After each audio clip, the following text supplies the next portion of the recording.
Bonjour à tous et bienvenue dans Tour d'Europe, votre émission sur le football européen, tous les lundis sur la chaîne YouTube d'Eurosport et les meilleurs extraits sur eurosport.fr. Je suis Cyril Morin et je suis ravi de vous retrouver pour cette nouvelle saison avec nos consultants aux quatre coins de l'Europe, Philippe Auclair en Angleterre, Elton Mokolo pour la France, Anna Caro pour l'Espagne, David Lortolari pour l'Allemagne et Guillaume Pacini pour l'Italie. Ce lundi, le programme il est conséquent parce qu'il s'est passé beaucoup de choses ce week-end. Donc, on va l'évoquer tout de suite. On commencera avec, évidemment, le report d'OM PSG en même temps que le Ballon d'Or. Est-ce une hérésie? On posera la question à Elton, qui nous parlera aussi de la renaissance d'Ansu Fati. On ira ensuite en Angleterre retrouver Philippe Auclair pour nous parler du choc Arsenal-Manchester City. Guardiola est-il en train de changer de logiciel? On a vu des choses chez les Sky Blues qu'on n'avait jamais vues jusqu'à présent. On ira ensuite en Italie retrouver le soleil Guillaume Pacini qui va nous parler de la Dolce Vita d'Adrien Rabiot, oui, avec l'AC Milan qui connaît des débuts tonitruants. Et on terminera enfin avec l'Allemagne, on parlera d'Harry Kane, la machine à but du Bayern Munich. Est-il le meilleur neuf au monde actuellement? C'est peut-être en tout cas le plus complet. C'est la thèse qui est développée en Allemagne. David Lortolari nous expliquera tout ça. Vous le savez, Tour d'Europe a changé de formule, plus de podcasts, désormais tous les lundis, rendez-vous sur la chaîne YouTube d'Eurosport pour retrouver l'émission en intégralité. Et si vous préférez les extraits, rendez-vous sur eurosport.fr et sur nos réseaux sociaux pour retrouver tout ça.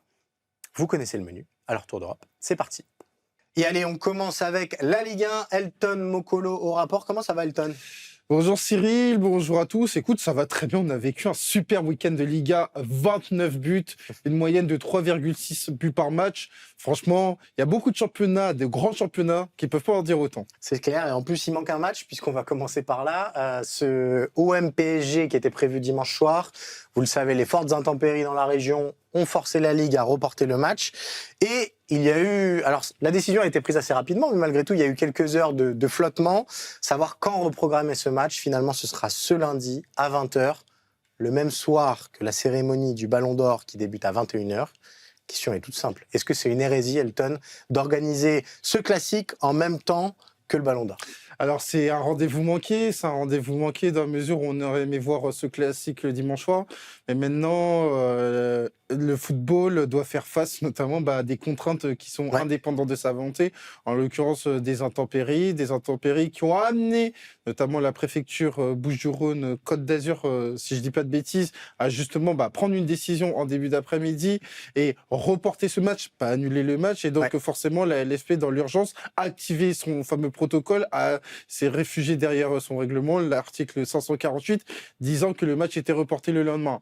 Sincèrement, Cyril, 364 jours par an, ça serait passé comme une lettre à la poste. Malheureusement, le 365e jour équivaut à la soirée du Ballon d'Or. Donc, moi, je ne dirais pas une hérésie. Franchement, je ne dirais pas une hérésie dans la mesure où, sincèrement, c'est très compliqué. Encore une fois, c'est une décision qui est pragmatique et qui est une décision aussi subie.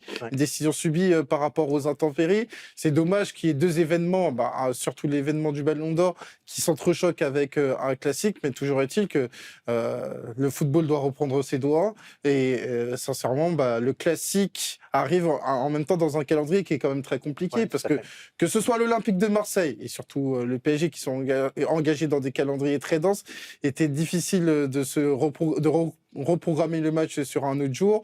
On sait que il y a eu la tentation de mettre le match un mardi, mais on sait que Marseille se déplace vendredi à la Méno sur un match très important avant de jouer en Ligue des Champions face à l'Ajax Amsterdam. On peut aussi comprendre que la récupération prévaut pour les Olympiens. On comprend effectivement la position de l'OM qui a été assez ferme finalement en disant non, il y a un règlement, on va l'appliquer. Au fond, ça les arrange aussi de jouer ce PSG-là qui est diminué. Il n'y aura pas Dembélé, il n'y aura pas Doué, il n'y aura pas João Neves. Est-ce que la Ligue, malgré tout, se tire pas un peu une balle dans le pied en se disant là, il y a une soirée où on peut célébrer l'équipe de la saison passée, le Paris Saint-Germain. Il peut y avoir un Ballon d'Or français qui joue au Paris Saint-Germain. Est-ce que tu comprends les critiques qui peuvent être émises envers la Ligue en se disant c'est dommage de phagocyter entre guillemets une soirée qui aurait pu promouvoir un peu plus notre championnat via son équipe locomotive? Pour le coup, je demande de la compréhension et même de l'indulgence par rapport à la Ligue, parce qu'encore une fois, on parle d'une décision subie.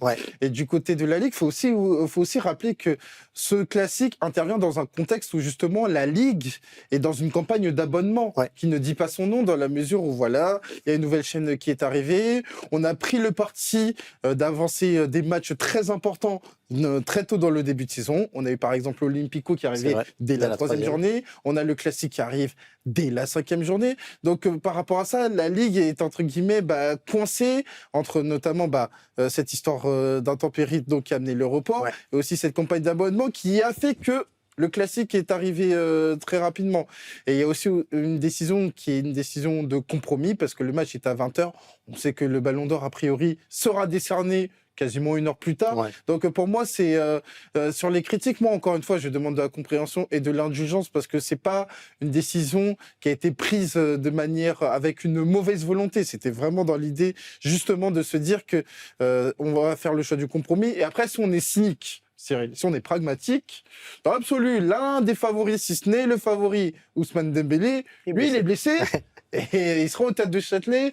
Sauf grande surprise. Ouais, c'est plus la délégation parisienne. On ne sait pas encore où sera Nasser Al-Khelaifi, par exemple. Après, Ousmane Dembélé, il a envie de soutenir ses coéquipiers au Vélodrome parce que c'est un classique. Il est aussi le bienvenu. Mais je ne suis pas sûr qu'il fasse ça. C'est vrai. Si vous êtes un peu en panique à l'idée de cette soirée, rassurez-vous, tout est fait en direct sur Eurosport.fr. Donc, vous pouvez suivre le Ballon d'Or tout en regardant le classique ou l'inverse. Donc, n'hésitez pas à vous connecter sur notre application et sur notre site pour suivre tout ça sur un volet purement sportif. Malgré les absences, on a beaucoup parlé ce week-end avant le report de la nécessité de pour l'OM d'être au niveau enfin et de vraiment poser des soucis à ce Paris Saint-Germain, d'être un peu exigeant envers cet OM. Tu es sur cette ligne-là aussi, tu attends que l'OM rentre dans l'art du Paris Saint-Germain? Évidemment, Cyril, je suis exigeant pour plusieurs raisons. Déjà, il y a la dimension comptable. L'Olympique de Marseille a fait 6 points sur 12 sur le début du championnat. Donc, il faut que la balance elle soit plus positive. Et là, il se trouve que là, tu peux faire d'une pierre deux coups, à savoir déjà passer à 9 points sur 12 et ne pas être en retard par rapport à un Strasbourg quand tu sais que tu vas affronter Strasbourg vendredi prochain. Et pourquoi je parle du deuxième coup? C'est un classique, c'est le PSG, c'est l'occasion d'infliger au PSG sa première défaite de la saison. Et donc, du côté de l'Olympique de Marseille, il va falloir être compétitif, il va falloir saisir l'opportunité. Alors attention, moi, je me méfie de ce raccourci qui veut que le PSG soit, malgré les blessés, soit beaucoup plus prenable. La structure collective du PSG, elle est tellement en place, elle est tellement performante qu'on l'a vu contre l'Atalanta. Malgré les blessés, ils ont quand même déroulé. Mais du côté de l'Olympique de Marseille, l'objectif, encore une fois, c'est d'avoir cet objectif comptable, rester notamment au contact des principales équipes concurrentes et surtout battre le PSG, ce qui serait une première depuis 2011. Ça commence à remonter. Tu parles des équipes concurrentes de l'OM, on va parler du reste de la Ligue 1, puisqu'on a un nouveau dauphin, c'est l'AS Monaco. Surprenant, après sa semaine très très compliquée en Ligue des Champions et cette défaite à Bruges, mais il y a un petit rayon de soleil qui est apparu, c'est le retour d'Ansu Fati, qu'on n'attendait peut-être pas aussi vite, 3 buts en une semaine, après une rentrée en jeu face à Bruges, et de nouveau entrée en jeu face à Metz, il met un beau doublé, il faut le dire. Tu le connais bien, parce que tu suis aussi beaucoup le Barça. C'est une trajectoire un peu inattendue. Jusqu'à présent, il y a eu beaucoup de blessures qui l'ont freiné, une perte de confiance qui s'est matérialisée la saison passée au FC Barcelone, où presque Lamine Yamal devait pousser pour que Flick le fasse jouer. Est-ce que on est au point de départ de la nouvelle carrière d'Ansu Fati? C'est toujours la question que l'on se pose parce qu'on a eu le sentiment qu'il y a eu plusieurs nouveaux départs pour Ansu Fati. Ces nouveaux départs qui ont été ralentis par des blessures. Tout du moins avec l'AS Monaco, j'ai envie de croire à un nouveau départ par rapport à ce qu'il peut montrer, par rapport à la réalité de l'AS Monaco qui n'est pas la réalité du FC Barcelone où c'est une équipe qui doit remporter les 3 trophées. Du côté de l'AS Monaco, il y a une exigence qui, attention, j'ai pas envie de me créer des soucis avec les supporters monégasques, est quand même moins soutenue. Voilà, c'est pas le même environnement, on va dire. C'est pas le même environnement et donc on est à un championnat qui pourrait coller notamment Ansu Fati. Ansu Fati, on le connaît et il est attiré par le but. Il l'a montré à plusieurs reprises du côté de Barcelone. La seule problématique, c'est la réalité physique pour Ansu Fati, sa capacité à enchaîner et donc sa capacité justement à être un joueur de premier plan. Mais une fois qu'il arrive à faire ça, et là on l'a vu à travers de rentrées, encore une fois, c'est un échantillon qui est faible, mais il a quand même montré ses qualités de buteur qui n'a pas pour moi perdu, qui reste encore présente. Et donc, pour moi, j'ai envie de voir Ansu Fati sur la régularité, sur la réalité d'un match à 90 minutes, où là, il sera en tant que titulaire.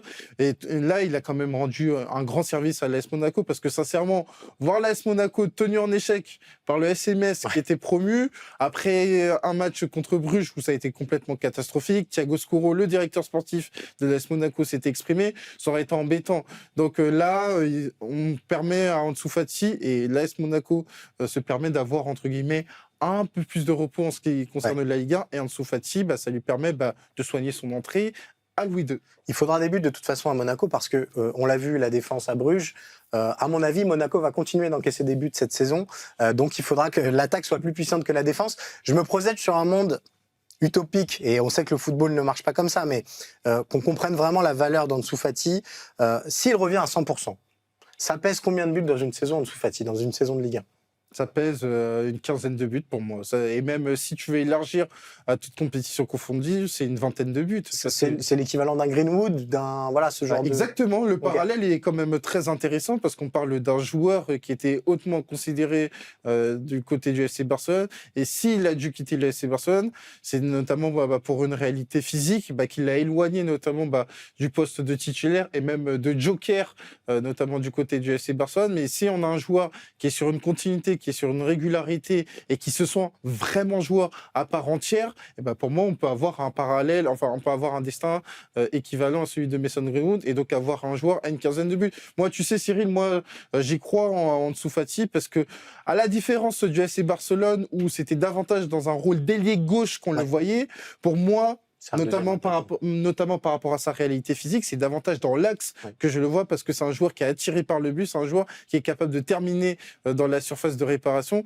et donc pour moi c'est vraiment une quinzaine de buts. Et moi je peux même te dire un truc, peut-être que je m'enflamme, et peut-être qu'on va ressortir la vidéo, et pour peu qu'il continue et qu'il ait cette quinzaine de buts, il est capable de toucher la sélection espagnole à l'occasion de la Coupe du Monde. Ah ouais, d'accord, ok. On lui souhaite, et on le souhaite à l'AS Monaco. Ça voudrait dire que Monaco fait évidemment, cette vidéo sera capturée, sera ressortie. Tu peux compter sur nous. Et s'il va pas au mondial, évidemment, on dira je dis n'importe quoi. Mais très sincèrement, on parle d'un joueur qui, encore il y a 1 an et demi, était dans le groupe espagnol, était vraiment considéré. Il avait remporté la Ligue des Nations avec l'Espagne face à la Croatie.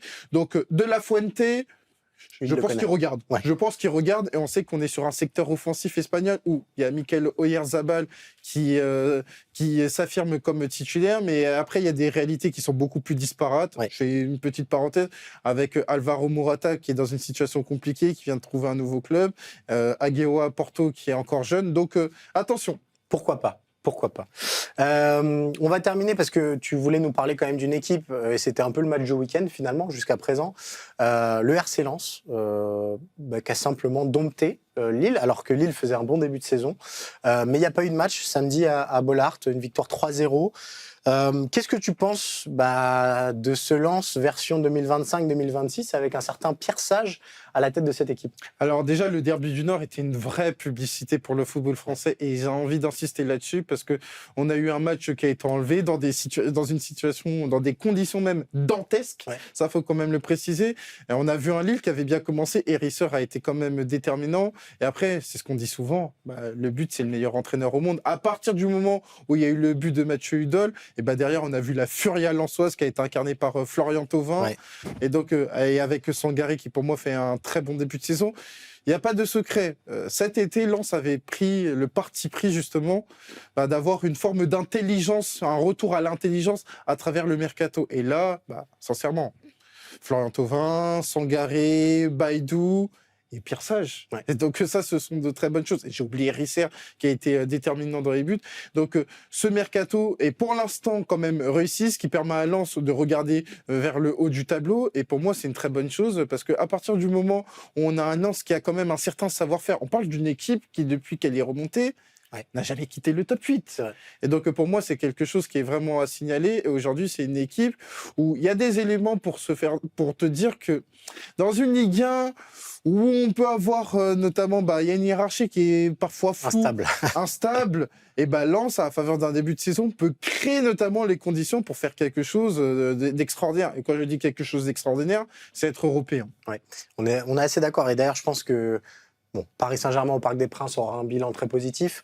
Peut-être Strasbourg à la Méno. Mais venir prendre des points à Bollaert, alors Lyon l'a fait à la première journée, je pense que c'était le bon moment pour affronter Lens. Exactement. Depuis, voilà, c'est une équipe qui met beaucoup d'intensité et on retrouve des ingrédients qui étaient un peu les ingrédients de Lens il y a quelques années sous Francaise. Bah, c'était l'un des manques, notamment sous Will Steele la saison dernière, c'était faire de Bollaert une forteresse quasiment imprenable. Il y avait beaucoup de points qui ont été perdus. Et si on retrouve le RC Lens, alors 2022-2023, enfin en tout cas pas loin à domicile sur sa capacité à ne pas laisser de points, c'est quasiment un ticket pour l'Europe. Et ben on va suivre ça, évidemment, dans notre beau championnat de France. Elton, il sera là quasiment toutes les semaines. Hein. Vous connaissez Tour d'Europe, ah bah là, on aime beaucoup. Un championnat qui me fournit 29 buts en attendant le classique. Je peux te dire que moi, je reviens à chaque fois. Merci beaucoup, Elton. On va quitter notre beau championnat de France. On va trouver la grisaille anglaise. On va retrouver Philippe Auclair. Et on atterrit donc en Angleterre où on retrouve Philippe Auclair et sa famous cup of tea. Comment ça va, Philippe ? Ça va pas trop mal, je te remercie. Il fait un peu plus frais à Londres, mais un magnifique soleil dans un ciel bleu resplendissant. Donc, que demander de plus à cette époque de l'année ? Alors le ciel, il n'est pas si bleu que ça au-dessus des Sky Blues. On va en parler juste après. Juste un petit mot parce qu'on en a parlé avec Elton juste avant. Ce lundi, cérémonie du Ballon d'Or, en même temps qu'au MPSG. Mais j'avais envie de savoir un peu ton avis et ce qui se dit un petit peu du côté de l'Angleterre. On sait que le Paris Saint-Germain a traumatisé quelques équipes anglaises la saison passée sur sa route vers le sacre final en Ligue des Champions. Est-ce qu'en Angleterre, on pense que c'est fait pour Ousmane Dembélé ou c'est comme en France, c'est un petit peu partagé? Alors écoute, je pense qu'on s'attend bien évidemment à ce que ce soit un joueur du PSG qui soit couronné, même si, ne l'oublions pas, c'est Chelsea qui a remporté la Coupe du Monde des clubs, mais la Coupe du Monde des clubs, c'est vrai que c'est pas quelque chose auquel on a prêté ou on prête énormément d'attention. Et quand on parle bien évidemment d'un vainqueur du PSG, on parle d'abord de Dembélé, même si bien évidemment le rôle du milieu de terrain du PSG, de ce trio magique, mais tu ne peux pas malheureusement donner un ballon d'or à un trio. Donc de ce côté-là, je pense que, à moins que les jurés du ballon d'or décident de nous faire une Cannavaro. Je ne sais pas si tu te souviens, en 2006, quand l'équipe d'Italie remporte la Coupe du Monde, c'est Cannavaro à la surprise générale qui est voté Ballon d'Or, tout simplement parce qu'il est le capitaine. Je pense que Marquinhos, Ballon d'Or, ça aurait de la gueule, mais j'imagine que comme la plupart de mes collègues anglais, je m'attends à ce que ça soit Dembélé, bien évidemment, qui soit couronné, qui devienne le 6e joueur français à obtenir le Ballon d'Or. Ouais, exactement. Donc, Ousmane Dembélé, oui, grand favori. Bon, très bien.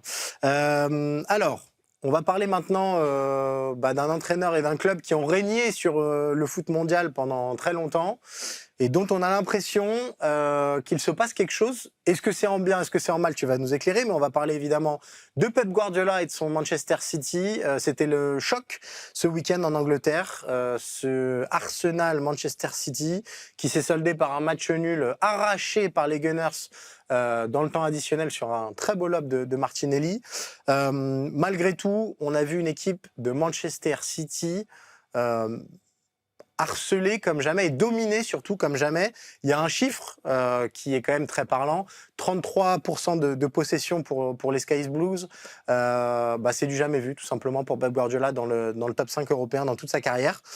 Est-ce que Guardiola est en train de changer de logiciel ou simplement ils ont été ultra dominés par Arsenal et Arteta? Alors, d'une part, je vais te sortir un poncif énorme. C'était un match en demi-temps. La première était franchement pas emballante. Erling Haaland qui ouvre la marque sur un contre très très bien mené par Reinders. 1-0 dès la 9e minute. Et puis derrière, il se passe pratiquement rien en fait. Une équipe d'Arsenal un peu poussive, avec encore une fois une formation qu'on va dire prudente, hein, je vais m'en tenir à cet adjectif-là de la part de Mikel Arteta, puisqu'il laisse, je ne sais pas si tu as regardé le banc d'Arsenal ce dimanche, c'était impressionnant, ça en disait long sur la profondeur de cet effectif, mais ça en disait long également sur les choix de Mikel Arteta, qui on sait est quelqu'un qui a tendance à mettre la prudence en avant. La deuxième période, changement complet de décor, puisque en fait, c'est les stats que tu me donnes et qui est reprise d'ailleurs dans tous les médias anglais. parce qu'elle est quand même très significative. Elle vaut surtout parce qu'il se passe en seconde période, parce qu'il y a 2 changements qui sont opérés par Mikel Arteta à la pause, et tout d'un coup, tu as une formation, tu as Eze qui arrive, Merino qui sort, et tout d'un coup, tu as une équipe beaucoup plus ambitieuse, beaucoup plus entreprenante, avec le retour de Bukayo Saka également, et tout d'un coup, tu vois une équipe d'Arsenal qui domine, mais qui ne se crée pas d'occasion franche dans le jeu. Il y a quelques moments un petit peu chauds, des ballons qui traînent dans la surface, des parties de flipper, tout ce que tu voudras, mais pas véritablement d'occasion nette, jusqu'à ce que dans le temps additionnel, Martinelli, une nouvelle fois, c'est parce que c'est déjà ce qui était produit contre Athletic, soit le sauveur sur passe absolument lumineuse de Berechi et Eze. Et puis ensuite, là, par contre, le travail que fait Martinelli derrière est de toute beauté. Hein. Le premier contrôle et le lob au-dessus de Donnarumma qui était trop avancé, c'est un petit chef-d'œuvre. Mais tu as 2 façons de lire ça. Tu peux lire ça comme étant soit, ce qui est la façon dont Arteta le lit, soit la suprématie d'Arsenal dans le jeu et le contrôle absolu qu'ils ont eu sur la partie. Et si on se place d'un point de vue objectif et on regarde les chiffres, on se dit, en effet, Arsenal a eu le ballon les 3/4 du temps. Arsenal était campé dans le camp de Manchester City. Arsenal a, je ne sais plus, 3 fois plus de touches dans la surface de réparation adverse que Manchester City. Tu mets tout ça ensemble, tu as l'impression d'une domination très nette. Et tu te poses ensuite la question, mais attends, ce que fait Pep Guardiola en seconde période, il nous fait du Mourinho, en fait. Hein. C'est Pep Guardinho. Et au lieu d'avoir un back four, comme d'habitude, il voilà tout simplement qu'il déploie son équipe en 5-4-1. Ce qui est quand même assez étonnant. Et du coup, il y a très peu de possibilités pour ressortir le ballon. Et donc, il y a beaucoup de pertes de ballon à la sortie donc par Manchester City. Et du coup, on a cette impression de domination. Mais alors, est-ce que c'était quelque chose qui était imposé à Pep Guardiola, ou est-ce que peut-être de manière plus exacte, est-ce que c'est la façon dont il s'est dit, nous menons 1-0, je vois comment cette équipe d'Arsenal joue, c'est très latéral, ça fait circuler le ballon un petit peu comme une équipe de hand, mais ça manque un petit peu de tranchant. On pourrait parler de Gyökeres, au passage, de son match qui est très intéressant d'un certain point de vue. Et du coup, tu décides de garer le bus, et ils l'ont garé, et ma foi, si Gabriel Martinelli, si Eze n'avait pas eu cette inspiration, si Martinelli avait été en jeu, parce qu'en fait, il est mis en jeu par un joueur de Manchester City qui oublie de s'aligner. Ouais, d'ailleurs, ils ont joué en bloc bas toute la deuxième période, et le seul moment où ils essayent le piège du hors-jeu, ils se font piéger, quoi. Et donc, le seul moment, en fait, où ils jouent comme Manchester City, entre guillemets. Ouais. Tout le reste du temps, ils campent sur leur position, et ils arrivent à endiguer les attaques d'Arsenal sans, ma foi, trop de problèmes. Puis en plus de ça, bon, tu as un superbe Donnarumma, bien évidemment, pour arrêter les tirs, même si dans sa relance, il a été un petit peu moins heureux, on va dire, que Ederson aurait été. Mais ça, c'est une autre chose. Mais du coup, je me permets, Philippe, parce que là, ce que tu nous décris, cette mourinisation de Pep Guardiola, est-ce que ça veut dire que Pep Guardiola est enfin devenu moins dogmatique, entre guillemets, mais voilà, on sait que c'est un entraîneur qui a parfois été critiqué par ses choix, où on se disait, mais reviens à la raison, tu mènes 1-0, et voilà, c'est le football, accepte de subir, etc. Lui, à l'inverse, a toujours pris le contre-parti de dire non, je veux que mes équipes aient le ballon, je veux que mes équipes marquent des buts, je veux pouvoir gagner 4-0 chaque match. Là, on a l'impression que les limites du moment, il y a beaucoup de blessés, il en a parlé, la dynamique de la saison passée qui est quand même encore un petit peu présente dans ce début de saison, le force un petit peu à changer son logiciel. Oui, je suis totalement d'accord avec toi. C'est une équipe en transition. Il y a beaucoup de jeunes joueurs. Il y a beaucoup de joueurs qui sont arrivés en janvier de cette année. Ne l'oublions pas. Il y a eu un énorme renouvellement des cadres. Et pas seulement des cadres, mais également des piou-piou de l'armée de Guardiola depuis le mois de janvier. Et en fait, ces joueurs sont en train de s'intégrer au groupe et à sa philosophie. Et c'est certain que, d'une part, Arsenal a la maîtrise du ballon, et Arsenal sait maîtriser le ballon et contrôler un match. Ça, c'est vrai. Et du coup, il est confronté à cette problématique-là. Et pour lui, il a eu un groupe relativement inexpérimenté, je dis bien relativement inexpérimenté, parce que le retour de Rodri fait quand même beaucoup, beaucoup de bien, et qu'il doit faire s'adapter aux circonstances. Et ce qui m'a frappé hier, je me suis posé j'ai fait le parallèle entre ce qui se passait à United et ce qui se passait à City. À United, tu as un entraîneur, Ruben Amorim, qui entend mourir les bottes aux pieds et ne rien changer à son système tactique. Encore que on voit tous les week-ends, même ce week-end, parce que ce week-end, le match est complètement aberrant, expulsion à la 9e minute, on le voit s'accrocher à ses convictions de manière quasiment suicidaire. Guardiola, c'est autre chose. Je crois qu'il se rend compte tout simplement qu'il a un effectif différent de ceux qu'il avait auparavant. Il n'y a plus de Gundogan, il n'y a plus de Fernandinho, il n'y a plus de Kevin De Bruyne. Tu peux continuer comme ça pendant longtemps. Il n'y a plus d'Ederson. Donc, tu es obligé de modifier ton approche du jeu. Et ça signifie avoir en effet une approche plus pragmatique. Et c'est ce qu'on a vu hier à l'Emirates. Est-ce que c'est une phase? Je le pense, parce que dès qu'il pourra revenir à ce qu'il appelle le pur juego de posición, il le fera.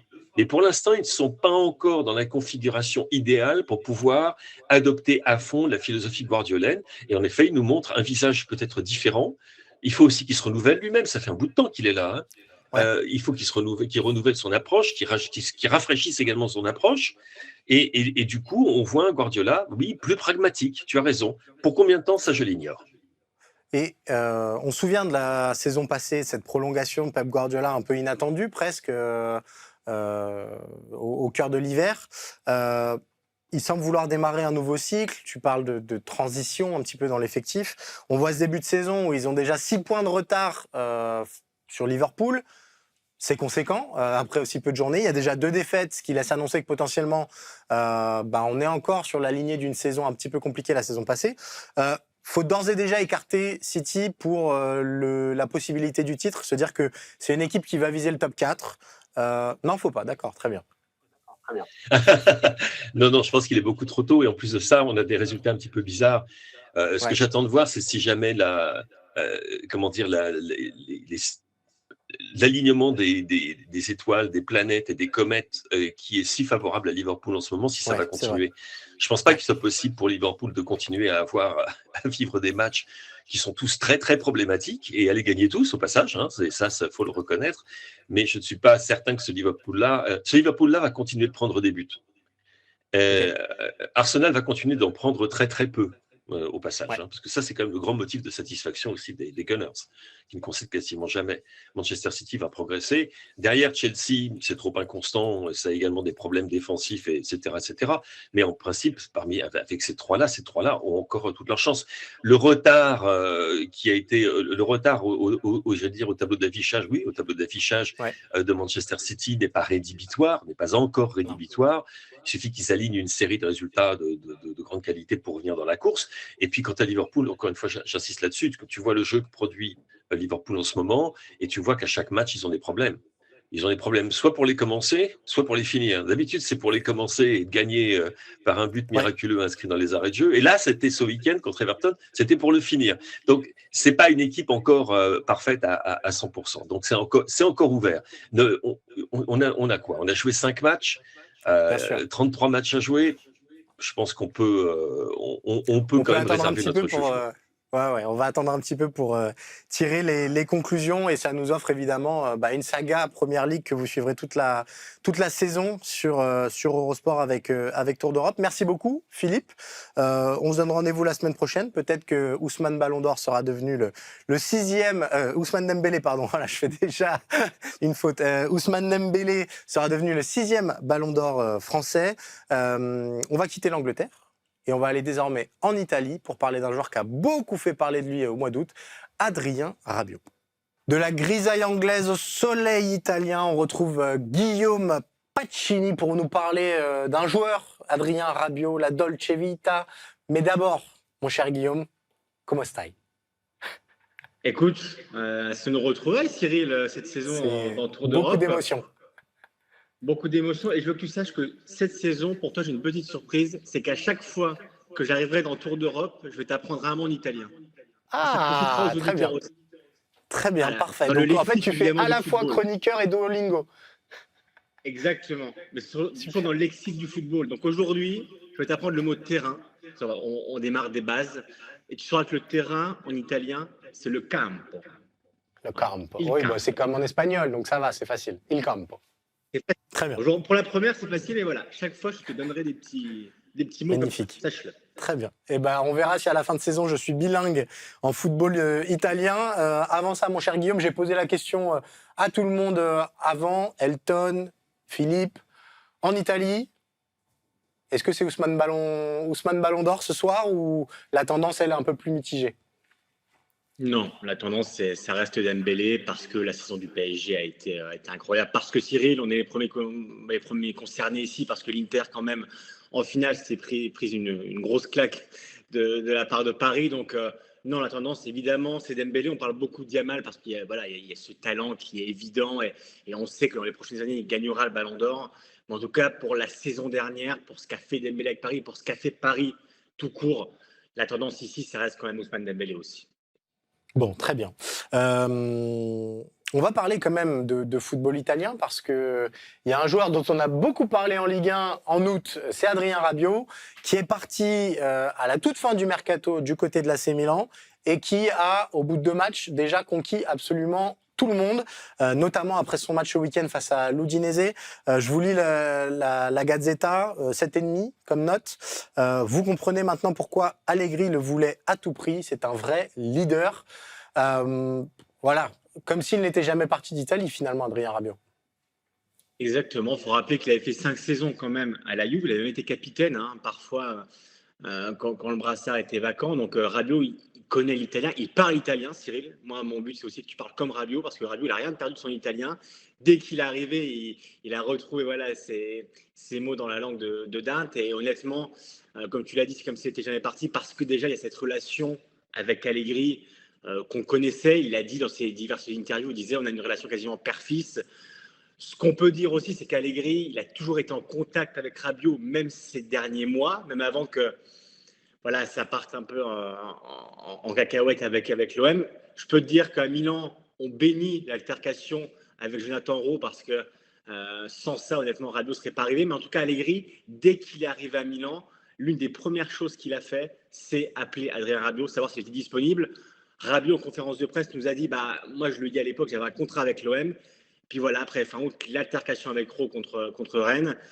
Et Milan qui va le récupérer de manière assez inopportune. 10 millions d'euros, on va dire, bonus compris.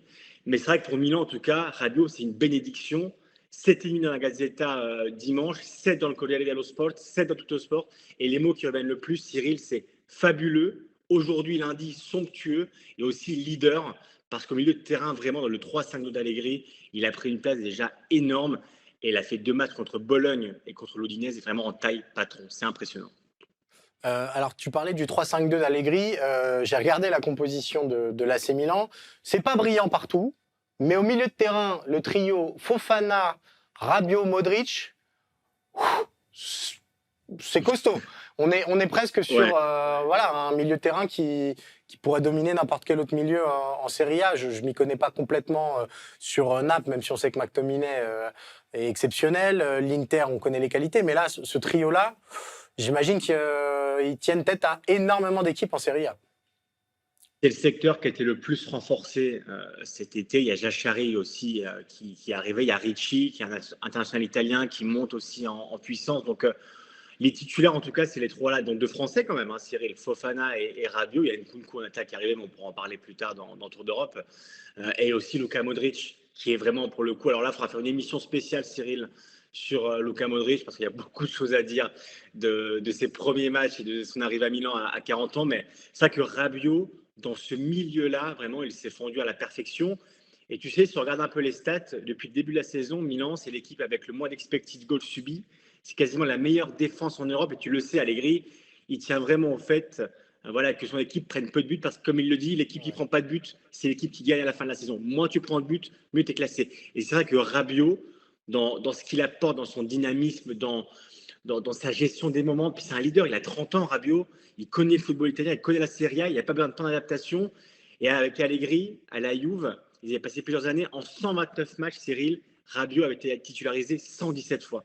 Pour te dire à quel point Allegri et Rabiot ont un lien très fort, et Allegri a une estime énorme de Rabiot, mais maintenant Rabiot aussi, cette année on attend des buts, parce que c'est aussi quelqu'un qui marque beaucoup de buts, on l'a vu à l'OM la saison dernière, et c'est vrai qu'Allegri, officieusement, il vise au moins 10 buts, un peu comme il l'avait fait à l'OM la saison dernière avec des Zerbi. Oui, donc il va être vraiment l'avantage de ce milieu à 3, c'est de se dire qu'il va pouvoir lâcher les jambes.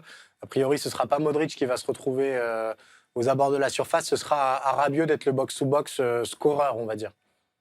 Bon, alors, on l'a vu contre l'Udinese, il fait sa première passe décisive d'ailleurs à Christian Pulisic, et c'est vrai que on le voit courir un peu partout sur le terrain. En Italie, tu sauras, Cyril, le deuxième mot que tu apprends aujourd'hui, on l'appelle cavallo pazzo, Rabiot, ça veut dire cheval fou de son époque à la Juve, mais parce que Rabiot, c'est quelqu'un qui court partout. En fait, et c'est vrai que dans ce 3-5-2 là, c'est ce milieu qui va être box-to-box, qui va faire le liant entre la défense, le milieu et l'attaque. Il est capable de se projeter, il sait ce que lui demande Allegri. Donc, c'est vraiment l'avantage de Rabiot, c'est qu'il arrive en terre connue. C'est un nouveau club pour lui. Le championnat le connaît, Allegri le connaît. On a vu la vidéo de leur retrouvaille où c'est comme s'il ne s'était jamais quitté. Mais voilà, dans ce 3-5-2 là, Rabiot, ce serait un titulaire indiscutable. Et comme je te le disais, les mots qui viennent le plus, fabuleux, somptueux. Ça laisse vraiment entrevoir ce dont on va assister de Rabiot cette saison. Donc, non, il est pour l'instant impressionnant et pour moi, le système lui colle à la perfection. En tout cas, dans ce système-là, lui, il ne bougera pas. Ça, c'est évident. Et mon petit doigt me dit qu'un certain Didier Deschamps est ravi de voir Rabiot évoluer dans ce système-là et retrouver des couleurs en Italie parce que Rabiot en équipe de France, je mets un petit ticket sur le fait Et en qu'il sera plus, titulaire l'été Milan prochain. joue un match par semaine. Il faut le rappeler, hein, un match par semaine cette saison. C'est Il n'y a vrai. pas de Coupe d'Europe. Donc, c'est vrai pour Rabiot, le fait d'être titulaire indiscutable à Milan, ça lui permet d'avoir du temps de jeu, ça lui permet de s'exposer aussi par rapport à l'équipe de France. Il y a une Coupe du Monde qui arrive. Donc, voilà, sans Coupe d'Europe, on le sait, hein, Rabiot, c'est quand même un sacrifice parce que l'OM la joue la Ligue des Champions et Milan n'en joue aucune de Coupe d'Europe. Donc, c'est important pour lui de faire vraiment des gros matchs chaque week-end parce que la semaine, Rabiot pourra se reposer. Alors, est-ce que ça va bien ou mal? Ça, on le verra à la fin de la saison. Mais normalement, de ce que j'ai compris, en France, il fait quand même partie des tauliers des Bleus. Et s'il fait plutôt une bonne saison avec l'AC Milan, je pense que normalement, la Coupe du Monde devrait être au bout. Tu maîtrises bien ton sujet, mon cher Guillaume. Merci beaucoup pour ce petit point de passage sur Adrien Rabiot. On retrouvera Guillaume très souvent dans Tour d'Europe pour nous parler de l'Italie, du lexique italien et des enflammades de la Gazzetta. On va retrouver un petit peu la raison, puisqu'on va aller en Allemagne parler d'Harry Kane. Je dis raison, non, parce qu'il défie justement la raison. Début de saison canon, on retrouve tout de suite David Lortolari. Et allez, on termine ce tour d'Europe avec l'Allemagne et David Lortolari pour nous parler de Bundesliga. Guten Tag, David, comment ça va? Salut Cyril, salut à tous, ça va très bien. On a démarré très fort la saison en Bundesliga. On va en parler dans quelques instants, notamment un homme qui bat beaucoup de records en ce moment au niveau des buts, c'est Harry Kane. Juste un petit mot, je l'ai fait avec les autres consultants juste avant. Tu le sais, ce lundi, c'est le Ballon d'Or. Ousmane Dembélé, c'est un tout droit, comme on dit, vu d'Allemagne. Pour les spécialistes allemands, c'est lui qui doit être sacré Ballon d'Or ce lundi. Ah, c'est pas aussi évident parce que on a toujours une connexion particulière aussi avec le Barça en Allemagne. Donc Lamine Yamal recueillerait sans doute des voix, par exemple. On songe à quelques autres joueurs aussi. Achraf Hakimi, bien sûr, a joué en Allemagne. Ousmane Dembélé aussi, mais on se souvient bien sûr de. Alors je sais pas s'il faut dire ses frasques, mais la fin, non, ça c'est, la fin qu'il a mal négocié peut-être avec Dortmund, Ouais. ou Dortmund qui a mal négocié la fin avec Ousmane Dembélé. C'était il y a un certain nombre d'années, il était très jeune. Et je pense que ça reste quand même beaucoup dans l'esprit des Allemands et ça entache peut-être un peu la superbe saison d'Ousmane Dembélé. Et est-ce que d'ailleurs, alors c'est pas du tout le sujet, mais on a été surpris la saison passée de voir à quel point Dembélé avait changé dans son comportement, t'en parlais, mais aussi sur le terrain. C'est un mec qui est devenu joueur d'axe, qui marque beaucoup de buts, etc. En Allemagne, c'est pas du tout le Dembélé qu'on a connu, qui était plutôt un feu follet de côté, qui faisait des passes pour Aubameyang, quoi. Oui, complètement. Alors, sur le talent pur, sur la capacité à écarter un adversaire, effacer un adversaire, sur la capacité à voir le jeu et à avoir ce talent assez inédit, quand même, assez unique, Ouais. on le voyait à l'époque de Dortmund et même avant, derrière, il faut passer le cap d'un professionnalisme total. Et j'entends plein de confrères aussi aujourd'hui parler d'alignement de planète. Effectivement, c'était pas donné, c'était pas gagné d'avance. Et Ousmane Dembélé a recueilli un certain respect grâce à ça, parce qu'il y a plein de joueurs qui sont très talentueux, mais qui se perdent parce qu'ils sont pas constants ou parce qu'ils font un mauvais choix de club. Donc ce respect-là, il existe bien sûr. Alors, on va parler d'un autre joueur plutôt talentueux et d'un autre joueur qui enfile les buts comme des perles. C'est Harry Kane en ce début de saison, David. Alors, sans compter la Coupe du Monde des clubs, on est à 7 matchs, 13 buts, 3 passes décisives, un nouveau triplé ce week-end, si je ne m'abuse. Qu'est-ce qui se passe? On sait que ça a toujours été un joueur qui marque beaucoup, mais là, on est sur une moyenne qui est assez ahurissante. Oui, on a la sensation que Harry Kane est plus complet que jamais. Alors attention, hein, à Tottenham, il avait ces qualités-là déjà. Ouais. Capable de marquer des buts régulièrement, capable de décrocher, capable de faire d'aérer le jeu pour ses coéquipiers. Et ça s'est encore accentué, me semble-t-il, au Bayern. Il y a presque un petit paradoxe. C'est que les Bavarois déplorent en ce moment 2 blessés de longue durée que vous connaissez bien, hein, l'arrière gauche canadien Alphonso Davies et Jamal Musiala, milieu offensif. Et on a la sensation, en ce qui concerne ce dernier, que l'absence de Musiala, qui a quand même tendance à beaucoup aimanter les ballons, Cyril, dans la création des actions, on a la sensation que Harry Kane presque en profite.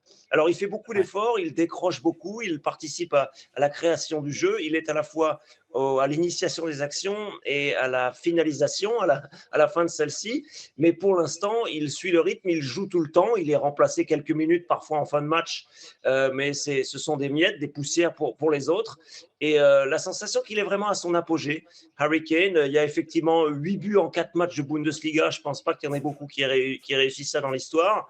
9 triplés dans sa carrière déjà dans ce championnat qu'il a rejoint finalement il n'y a pas si longtemps. On pourrait empiler les chiffres. Harry Kane, c'est vraiment impressionnant. Et il pèse très lourd sur les défenses. Grosse qualité technique. L'ouverture du score ce week-end sur un corner frappé par le jeune Lennart Karl est un bijou de qualité technique, de précision.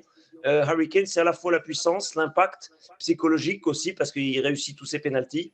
C'est pas rien malgré tout, c'est pas donné à tout le monde. Et puis voilà, la technique qui est quand même la technique d'un attaquant délicieux. Ouais, alors tu parlais du fait qu'il était devenu ultra complet et qu'il décrochait beaucoup. On a Jonathan Tah ce week-end qui a insisté là-dessus, qui a dit que même parfois ça lui arrivait de terminer latéral gauche. On va pas aller jusque-là, mais c'est vrai qu'il a toujours eu cette âme de créateur et de lien en fait pour l'équipe, même à Tottenham. Est-ce que ça interroge peut-être pour le Bayern à l'avenir de se dire c'est quand même plus sympa de lui laisser les clés du jeu et de remettre Musiala sur un côté, ou quand Musiala va revenir à fond, Kane va se reconcentrer sur ce qu'il fait de mieux, à savoir marquer des buts, et peut-être un petit peu oublier ce dévouement 100% sur les décrochages, le pressing, aller donner un coup de main en défense, etc. Ben là, Vincent Kompany, l'entraîneur, nous dirait, parce que cette question, elle serait légitime, tu pourrais la poser en conférence de presse, Cyril, et Vincent Kompany te répondrait avec un petit sourire entendu, parce qu'il a beaucoup d'expérience malgré tout, même si c'est un jeune entraîneur, il te répondrait: je vais garder mes choix tactiques pour moi pour l'instant. Okay. Les Allemands, les Bavarois sont un tout petit peu superstitieux vis-à-vis de Musiala, parce qu'ils savent que c'est un talent hors norme, et donc ils se disent, on ne va pas commencer à se projeter. Je l'entends régulièrement, ça, de la part des gens du Bayern. On ne va pas commencer à se projeter sur le retour de Musiala parce que, sous-entendu, on ne sait pas s'il va revenir à 100%, parce que malgré tout, la blessure était sévère. Et surtout, on ne sait pas, on ne veut pas précipiter les choses. Donc, l'après, le retour de Musiala, les Bavarois ne se projettent pas là-dedans. Je pense que, quoi qu'il arrive, Harry Kane continuera à venir donner un coup de main en défense, dégager les ballons de la tête sur les corners. Ça n'a rien d'exceptionnel, d'autres l'ont fait avant lui, mais c'est un modèle de professionnalisme qui, je pense, rejaillit aussi sur les jeunes, parce que cette saison, c'est nouveau ça. On aura l'occasion peut-être d'en reparler au fil de cet exercice 25-26. Cette saison, Vincent Kompany est contraint par son effectif assez réduit d'injecter de la jeunesse dans le 11 de départ, n'est-ce pas, sur certains matchs. Donc, Harry Kane va servir aussi de modèle et d'exemple, et ça, on aura l'occasion peut-être de le souligner lorsque les matchs compliqués arriveront. Dernière petite question, tu as parlé des joueurs avant lui. Il y en a eu des buteurs au Bayern Munich quand même, mais c'est plus complet qu'un Lewandowski, par exemple. Harry Kane, c'est pas le même profil de joueur, évidemment, mais ça apporte plus de choses dans le jeu, voilà, c'est ce qui se dit en tout cas en Allemagne autour de son cas. Ah, on se risque pas à des comparaisons de ce type. Bien Il y a un sûr. chiffre amusant, c'est que Harry Kane a réussi là, à l'occasion de ce week-end passé, ses 17 premiers pénaltys. Personne n'avait réussi 17 sur 17 encore. Il n'y en a que 3 qui ont réussi une telle série. Il y a Robert Lewandowski, justement. Il y a le gardien Hans-Jörg Butt, qui à l'époque était à Hambourg, qui avait réussi aussi une série de 17 pénaltys, mais il en avait manqué par ailleurs. Et puis, Robert Lewandowski, c'est quand même une référence parce qu'il a fait Dortmund et le Bayern, n'est-ce pas? Donc, c'est difficile de comparer parce que Harry Kane, là, il est quand même entouré de Michael Olise à sa droite, de Luis Diaz à sa gauche, qui est quand même une recrue sensation dans ce championnat, venu de Liverpool, et puis Serge Gnabry derrière lui. On parlait de l'absence de Moussela, Serge Gnabry qui est en train de retrouver son top niveau. Donc, je pense que ça aide quand même aussi beaucoup Harry Kane à enfiler les buts et à profiter des qualités, des différences qui sont faites par les joueurs autour de lui. Le départ de Leroy Sané vers Galatasaray semble déjà bien loin. Et aujourd'hui, le Bayern s'appuie sur le présent, avec la jeunesse aussi. J'évoquais Lennart Karl, son corner réussi ce week-end. Voilà, donc tout cet environnement aussi offensif profite naturellement à Harry Kane. Bon, on en reparlera évidemment d'Harry Kane, du Bayern, de Michael Olise aussi, qui fait un début de saison plutôt très très costaud dans Tour d'Europe tout au long de la saison. Merci beaucoup David. Voilà, c'est la fin de ce numéro de Tour d'Europe. On se donne rendez-vous la semaine prochaine sur la chaîne YouTube d'Eurosport, lundi, pour débriefer encore a priori une grosse semaine de football. Elle commence très fort avec ce lundi fou entre le Ballon d'Or et OM PSG. Vous le savez, sur la chaîne YouTube d'Eurosport, vous avez également d'autres émissions qui vous attendent. Bistro Vélo ce lundi, Retour gagnant mardi, Les Fous du Volant mardi également, et le FC Stream Team tous les vendredis. Donc abonnez-vous à la chaîne, n'hésitez pas à commenter, à partager et connectez-vous sur eurosport.fr pour avoir toutes les dernières infos et les meilleurs extraits de ces émissions en vidéo. Je vous dis à lundi prochain. D'ici là, portez-vous bien et suivez le football européen.